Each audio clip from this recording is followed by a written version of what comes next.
సాంసారం మాట్లాడుతూ ఇట్లా జరిగితే కూడా ఈ పర్యావరణ శాఖ మంత్రిగా ఉన్నటువంటి సనాతన ధర్మాన్ని నెత్తికేసుకున్నటువంటి డిప్యూటీ సీఎం గారు కూడా దాని మీద ఏమి స్పందించలేదు.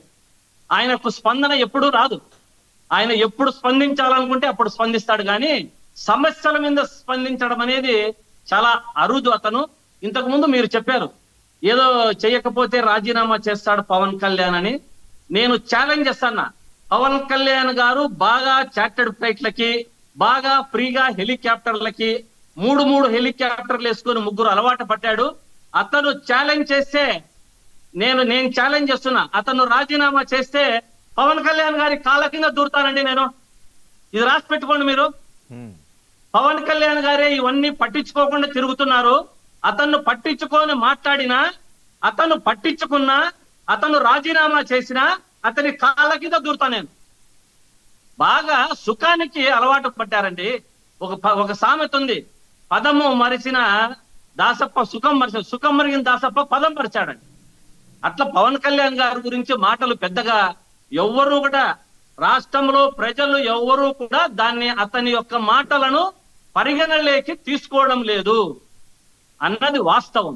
ఎందుకంటే ఈ రోజు మాట్లాడినది రేపు ఉండదు, రేపు మాట్లాడినది ఎల్లుండి ఉండదు. అతనికి అనుకూలంగా అతను మాట్లాడుకుంటాడు, అతనికి అనుకూలంగా అతను అనుకూలమైన స్పందనతో మాత్రమే ముందుకొస్తాడు.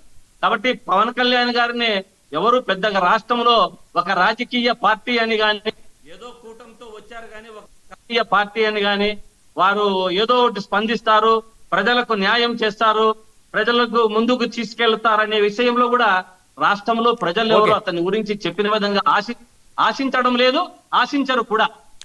కాబట్టి పోలీసులు వర్సెస్ వైసీపీ కాదు, పోలీసులు వర్సెస్ టీడీపీ వాళ్ళు చేస్తున్న దాన్ని వాళ్ళు పవన్ కళ్యాణ్ గారు గాని, చంద్రబాబు నాయుడు గారు గాని స్పందించి వాళ్ళను అరెస్టులు చేయమని చెప్పండి.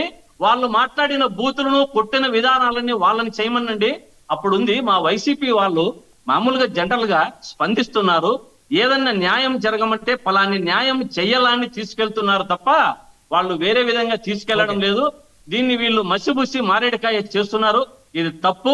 ఏదన్నా జరిగితే అధికారంలో ఉన్న ఎమ్మెల్యేలు అధికార మత్తుతో ఏదో ఒకటి, ఇప్పుడు పవన్ కళ్యాణ్ గారిని నేను ఛాలెంజ్ చేస్తున్నా, అక్కడ ఉన్నటువంటి జనసేన అధ్యక్షుడు, శ్రీశైలంలో జనసేన నాయకుడు అశోక్ పేరు మీద, లేకుంటే శ్రీశైలం ఎమ్మెల్యే పేరు మీద, వాళ్ళిద్దరి పేరు మీద అరెస్ట్, మన పోలీస్ కేసు జరిగింది. దమ్ము ధైర్యం ఉంటే అరెస్ట్ చేయమనండి వాళ్ళని. వాళ్ళు చేసినది తప్ప కదా విచారించమనండి. ఊరికే ఎందుకు సార్ మాట్లాడదు ఇవంతాను? ఈ మాట్లాడము ఒకటి వర్మ గారు, ఇటువంటి టైం వేస్ట్ అంతా కూడా మనం తీసుకుంటే ఏదన్నా మంచి సమస్యల మీద తీసుకుంటే బాగుంటుంది. ఇటువంటి టైం వేస్ట్ సమస్యల మీద, మాట మీద నిలకడలేని మనుషుల మీద, మాట మీద విలువలు లేని మనుషుల మీద, మాటకు వాల్యూ లేని మనుషుల మీద మాట్లాడటం అనేది చాలా హాస్యాస్పదంగా ఉంటుంది. కాబట్టి ఏదన్నా మంచి కార్యక్రమాలు దానికి రిప్లై ఇవ్వడానికి అరుణ గారు సిద్ధంగా ఉన్నారు. అరుణ గారు రెస్పాండ్ అవ్వండి.